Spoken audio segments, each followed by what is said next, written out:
Hello दोस्तों, स्वागत है आपका हमारे चैनल स्मार्ट एजुकेशन क्लासेस में।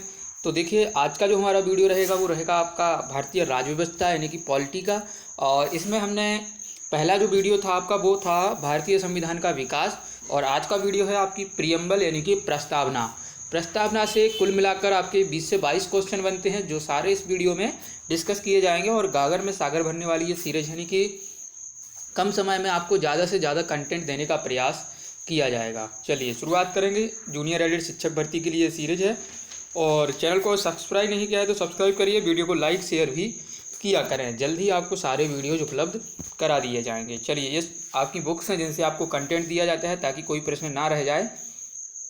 देखिए, प्रश्न सॉल्व करने से पहले हमें आपकी जो प्रस्तावना है उसको एक बार पढ़ना है, जिसमें देखिए लिखा है हम यानी कि वी का अर्थ यहाँ पर क्या होता है, मतलब भारत के लोग, we the people of India, ठीक ना। हम भारत के लोग भारत को एक संपूर्ण प्रभुत्व संपन्न समाजवादी पंथ निरपेक्ष और लोकतांत्रात्मक गणराज्य बनाने के लिए। तो देखिए, इसमें क्या है कि आपको इनके जो इंग्लिश वर्ड हैं, जैसे आपका सोवरेन हो गया, ठीक ना, प्रभुत्व संपन्न का, समाजवादी का सोशलिस्ट हो गया, पंथ निरपेक्ष का यानी कि हो गया आपका सेकुलर, और लोकतांत्रिक का हो गया डेमोक्रेटिक, एंड गणराज्य का हो गया रिपब्लिक। तो इंग्लिश वर्ड भी आपको याद होने चाहिए, क्योंकि एग्जाम में जब आप प्रश्न सॉल्व करेंगे वहाँ हो सकता है कि किसी शब्द का इंग्लिश ही वर्ड दे दिया जाए, तो आपको मतलब दिक्कत हो सकती है। इसलिए याद करिएगा कि पहली लाइन में जो है 5 वर्ड दिए गए हैं, सोवरेन, सोशलिस्ट और सेकुलर और डेमोक्रेटिव और आपका रिपब्लिक, ठीक है ना, बनाने के लिए तथा उसके समस्त नागरिकों को। अब बात की गई है जस्टिस की, तो कितने प्रकार का न्याय मिलता है हमारे संविधान में? हमें जो है 3 प्रकार का न्याय दिया गया है। कौन कौन सा न्याय दिया गया है? आपका हो गया, जैसे मैं बात करूं तो सोशल यानी कि सामाजिक, आर्थिक और राजनीतिक यानी कि सोशल, इकोनॉमिकल और पॉलिटिकल, जो है 3 प्रकार का न्याय हमें दिया गया है, याद रखिएगा। इसके बाद जो है स्वतंत्रता कितने प्रकार की है? तो 5 प्रकार की स्वतंत्रता हमें दी गई है। कौन कौन सी? चलिए देख लेते हैं। सबसे पहले विचार यानी कि आपका जो हो गया थॉट, अभिव्यक्ति यानी कि आपका एक्सप्रेशन, विश्वास बिलीफ, धर्म यानी कि आपका रिलीजन, ठीक है ना, और उपासना यानी कि वर्शिप। तो आपको 5 प्रकार की थॉट, एक्सप्रेशन, बिलीफ, फेथ और वर्शिप, इतने प्रकार की स्वतंत्रता जो है आपको दी गई है। समता या समानता, समता बात करेंगे तो समता कितने प्रकार की? 2 है। आपकी प्रतिष्ठा यानी कि आपका स्टेटस क्या है, और अवसर यानी कि आपको अपॉर्चुनिटी क्या क्या है। तो याद रखिएगा आपका जो है, एक सेकंड यहाँ पर आपको एक्सप्लेन कर देते हैं, क्योंकि प्रश्न बनते हैं। 3 प्रकार के न्याय की बात की गई है, 5 प्रकार की स्वतंत्रता हमें मिली है, और 2 प्रकार की समता जो है हमें इसमें दी गई है। प्राप्त करने के लिए तथा उन सब में व्यक्ति की गरिमा और राष्ट्र की एकता यानी कि इंटीग्रिटी, और यानी कि राष्ट्र की एकता, ठीक है ना, और अखंडता यानी कि एकता और अखंडता को सुनिश्चित करने के वाली बंधुता, जो बंधुता होती है आपकी फ्रेटर्निटी, ठीक है ना, दृढ़ संकल्पित होकर अपनी इस संविधान सभा में आज तारीख मोस्ट इंपोर्टेंट है 26 नवंबर 1949 को मिति मार्गशीर से शुक्ल सप्तमी संवत 2006 विक्रमी को। ये आप याद रख पाए तो ठीक है, नहीं तो कम से कम इतना जरूर याद रखिएगा। एतद द्वारा इस संविधान को अंगीकृत, अधिनियमित और आत्मार्पित करते हैं। तो जो आपको हमने बताया है न्याय, स्वतंत्रता, समता और ये जो ऊपर के शब्द बताए हैं ना 5, तो इनको जरूर याद रखिएगा, क्योंकि अभी क्वेश्चन बनेंगे तो आपको सुविधा होगी। चलिए शुरुआत करते हैं। जहाँ भी एक्सप्लेन करना होगा बिल्कुल किया जाएगा।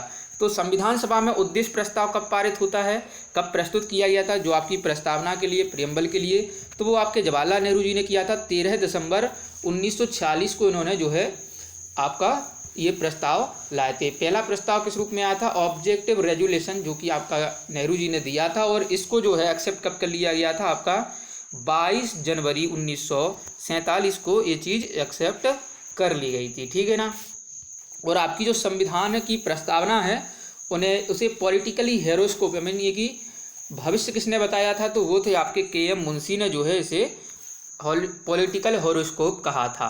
और आपकी संविधान की आत्मा किसने कहा था? ठाकुरदास भार्गव ने।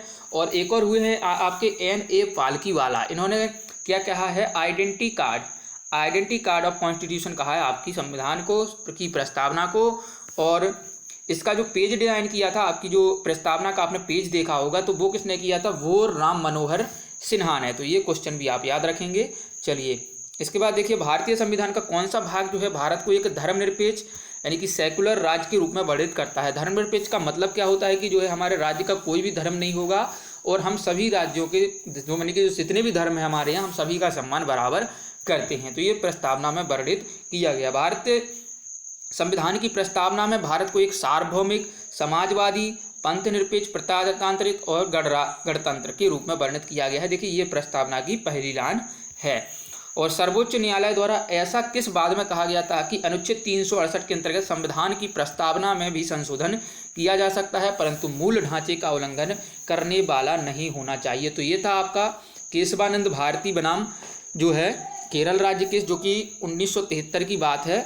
ठीक है, तो इसमें जो है ये चीज़ कही गई थी कि मतलब प्रस्तावना में तो हम संशोधन कर सकते हैं लेकिन उसके मूल ढांचे को परिवर्तित नहीं कर सकते हैं। ये आपके सुप्रीम कोर्ट ने जो है स्टेटमेंट दिया था। तो ये क्वेश्चन बनता है कि क्या भारत के संविधान की मतलब उसमें प्रस्तावना में संशोधन किया जा सकता है? तो बिल्कुल किया जा सकता है, लेकिन क्या है, मूल ढांचे को परिवर्तित नहीं करना है। ठीक है ना। और आपके 3-4 मामले और हुए हैं, वो भी हम आपको बता देते हैं। जैसे एक हुआ था आपका बेरुवारी मामला। तो बेरुवारी मामला क्या था कि ये आपका 1960 का प्रकरण है।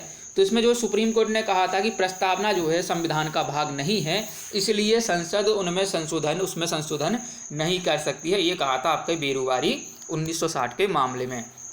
उसके बाद आता है आपका एक 1967 का जो आता है गोकुलनाथ बनाम पंजाब राज्य। तो इसने क्या बताया था कि प्रस्तावना संविधान के जो निर्माता हैं उनके मन की कुंजी है। ये कहा था आपके गोकुलनाथ बनाम पंजाब राज्य ने। और एक केशवानंद भारती वाला हो गया। और एक और आया था आपका SR बोम्बई, ये भी इम्पोर्टेंट है। ये आपका प्रकरण था 1993 का। ठीक है ना। तो इसमें क्या कहा था कि प्रस्तावना संविधान का अभिन्न अंग है। ठीक है ना। और अभी तक जो है कुल मिला के एक बार ही संशोधन किया गया हमारी संविधान में। 42वां संविधान संशोधन हुआ था 1976 का, जिसमें 3 शब्द जोड़े गए थे, समाजवादी, पंथ निरपेक्ष और अखंडता। ठीक है, ये 3 शब्द जो हैं हमारी प्रस्तावना में जोड़े गए थे। चलिए याद रखिएगा। उद्देश्य का को के मुंशी ने राजनीतिक जन्मपत्री यानी कि पॉलिटिकल हॉरोस्कोप तथा ठाकुरदास भार्गव ने संविधान की आत्मा और N.A. पालकीवाला ने संविधान का परिचय पत्र यानी कि आइडेंटिटी कार्ड कहा है। आर्टिकल 32 संविधानिक उपचारों का अधिकार को डॉक्टर जो हैं भीमराव अम्बेडकर जी ने संविधान का हृदय तथा आत्मा कहा है। ठीक है, याद रखिएगा। और प्रश्न बन जाए कि संविधान का दर्शन किसे कहते हैं, तो वो हम आपकी प्रस्तावना को कहते हैं। भारत एक गणतंत्र है। इसका क्या अर्थ है कि भारत में वंशानुक्रम का शासन नहीं है। कहने का मतलब है कि राजा का बेटा राजा नहीं होगा, ये होता है आपका गणतंत्र। चलिए, और भारत के संदर्भ में धर्मनिरपेक्ष शब्द का सही भाव क्या है कि भारत में कोई भी राज्य का धर्म भारत के में राज्य का कोई भी धर्म नहीं है, यानी कि भारत एक सेकुलर कंट्री है। यहाँ सभी धर्मों को बराबर सम्मान दिया जाता है। और उद्देश्य का में सम्मिलित सामाजिक, आर्थिक, राजनीतिक न्याय के तत्व किसमें संबंधित हैं? आपके 1917 की जो रूस की क्रांति हुई है, याद रखिएगा। 1917 में जो रूस की क्रांति हुई थी, वहाँ से हमने 3 वर्ड लिए थे, सामाजिक, आर्थिक और राजनीतिक न्याय। ये 3 शब्द हमने लिए थे। आपको अब विकल्प में बना के दिया जाए कि कौन सा न्याय भारत में नहीं है, तो आपको जैसे धार्मिक न्याय इसमें ऑप्शन में बढ़ जाता है, तो आपको वहाँ पर उत्तर लगाना होता है कि धार्मिक न्याय हमारे संविधान में नहीं है। ठीक है, याद रखिएगा। और एक और वर्ड पूछे जाते हैं फ्रांस की क्रांति से। तो देखिए वहाँ पर जैसे आपके स्वतंत्रता, समानता और बंधुत्व जो है हमने फ्रांसीसी क्रांति से लिए हैं। और रूस से क्या लिए हैं? सामाजिक, आर्थिक और राजनीतिक न्याय हमने लिया हुआ है। चलिए आगे देखेंगे। तो ये हो गया रूस की क्रांति। उच्चतम न्यायालय ने किस बाद में यह धारणा प्रस्तुत की थी कि उद्देश्य का संविधान का अभिन्न अंग है? तो हमने आपको बता दिया कि SR बोम्बई बनाम यूनियन ऑफ इंडिया में ये बात कही गई थी कि जो है आपकी प्रस्तावना है, उद्देश्य का है, वो संविधान का अभिन्न अंग है। SR बोम्बई प्रकरण में केशवानंद में बताया गया था कि संशोधन आप कर सकते हैं लेकिन मूल ढांचे को परिवर्तित नहीं करना है। और गोकुलनाथ पंजाब राज्य में वो बताया गया था कि प्रस्तावना संविधान निर्माताओं की मन की कुंजी है। और एक बेरुवारी प्रकरण जिसमें बताया गया था कि जो है ये आपका मतलब प्रस्तावना संविधान का भाग नहीं है, इसलिए इसमें संशोधन संसद नहीं कर सकती है। तो चारों को आपको बराबर याद रखना है। सभी व्यक्ति पूर्णता और समान रूप से समान है, यह सिद्धांत माना जाता है सार्वभौमिकता का, यानी कि सोवरेन का, यानी कि मतलब सार्वभौमिकता है कि सभी व्यक्ति जो है समान हुए, मानव हैं, एक व्यक्ति का वोट बराबर, मतलब कोई भी व्यक्ति है, एक व्यक्ति एक वोट और उसका एक ही मूल्य होगा, किसी भी प्रकार से उससे जो है समझौता नहीं करना है। और भारत में लौकिक सार्वभौमिकता है, क्योंकि संविधान की प्रस्तावना प्रारंभ होती है हम भारत के लोग से, यानी कि सबके लिए है, we the people of India. और लोक कल्याण शब्द भारत के संविधान की उद्देशिका में नहीं है, बल्कि राज्य के नीति निर्देशक तत्वों में है आपका लोक कल्याण, जन कल्याण का शब्द। ठीक है, याद रखिएगा।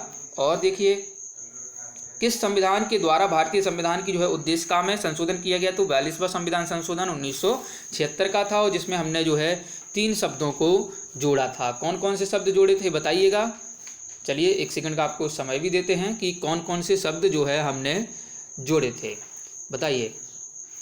समाजवादी, पंथनिरपेक्ष और अखंडता, ये 3 शब्द जो हैं हमने जोड़े थे। इन तीनों को काफ़ी याद रखिएगा, मोस्ट इंपोर्टेंट प्रश्न यहाँ से बनते हैं। ठीक है, और भारतीय संविधान की प्रस्तावना में जिन आदर्शों उद्देश्यों की रूपरेखा दी गई है उनका विस्तार कहाँ पर है, मूल अधिकारों में है, राज्य के नीति निर्देशक तत्वों में है और मौलिक कर्तव्यों में है, यानी कि आपके फंडामेंटल राइट में है, आपके डीपीएसपी में है और आपके फंडामेंटल ड्यूटीज़ में भी है। राज्य का सबसे महत्वपूर्ण तत्व क्या है, संप्रभुता है, सोवरेनिटी। और समाजवादी, 1 सेकंड, समाजवादी, सोशलिस्ट, अखंडता, इंटीग्रिटी तथा पंथनिरपेक्ष, सेकुलर शब्द संविधान की प्रस्तावना में 42वें संविधान संशोधन द्वारा 1976 में जोड़े जाते हैं। राजनीतिक जनपति के एम मुंशी ने कहा है, पॉलिटिकल हॉरोस्कोप। ठीक है, याद रखिएगा।